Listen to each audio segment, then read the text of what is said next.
វីដេអូនេះសូមផ្ញើជូនទៅដល់បងប្អូនយើងមួយចំនួនដែលគាត់ចូលចិត្តមើលទូរស័ព្ទនៅពេលដែលហូបអាហារណាអញ្ចឹងគាត់ទុកទូរស័ព្ទនឹងមួយផ្លែតហ្នឹងអត់បានទេនៅពេលហូបអាហារហ្នឹងក៏គាត់មើលបារ៉ាហូបបារ៉ាដែរ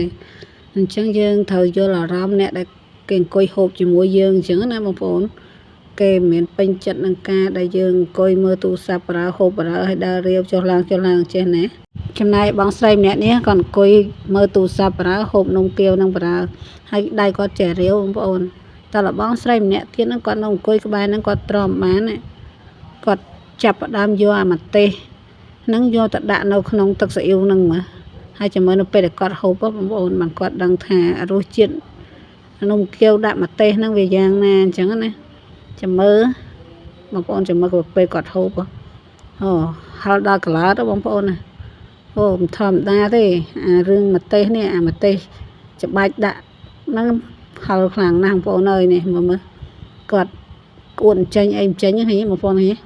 ហើយឥឡូវខំប្រឹងយកនំគាវហ្នឹង3 4ទៀតដើម្បីបាត់ការហល់ណា